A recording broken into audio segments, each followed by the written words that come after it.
صحابہ اکرام کا بیان ہے، نبی کریم صلی اللہ تعالی علیہ وسلم ہمارے پاس تشریف لائے تو انہوں نے فرمایا کہ تمہارے درمیان ایک رات ایسی ہے جو 1000 مہینوں سے افضل ہے، اور جو شخص اس رات میں محروم رہ گیا گویا تمام بھلائیوں سے محروم رہ گیا، اور وہ شخص حقیقتاً محروم ہے۔ سرکار مدینہ صلی اللہ تعالی علیہ وآلہ وسلم نے ارشاد فرمایا، شب قدر رمضان المبارک کے آخری عشرے کی طاق راتوں میں ڈھونڈو، یعنی 21ویں، 23ویں، 25ویں، 27ویں اور 29ویں۔ جو شخص ایمان کے ساتھ بنیت ثواب اس مبارک رات میں اللہ تعالیٰ کی عبادت کرے، اللہ تعالیٰ اس کے گناہ بخش دے گا۔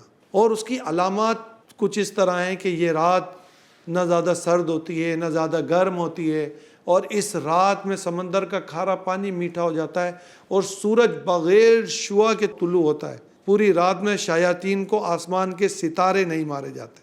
ایک بار حضرت عثمان غنی رضی اللہ تعالی عنہ سے حضرت عبید رضی اللہ تعالیٰ عنہ نے فرمایا کہ میں ایک رات سمندر پہ تھا تو میں وضو کرنے بیٹھا تو میں نے دیکھا کہ سمندر کا پانی میٹھا ہو گیا، تو مجھے بڑا تعجب ہوا۔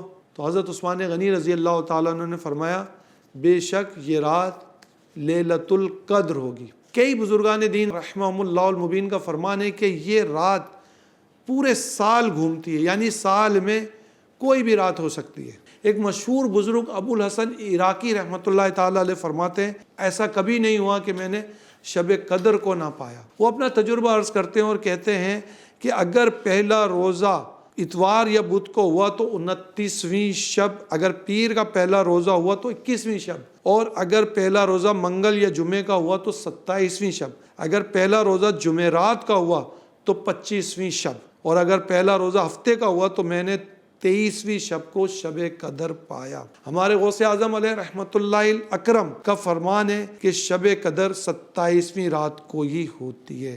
دیگر مفسرین و محدثین و بزرگان دین رحمہم اللہ المبین کی بھاری اکثریت اس بات پر متفق ہے کہ شب قدر 27ویں شب کو ہی ہوتی ہے۔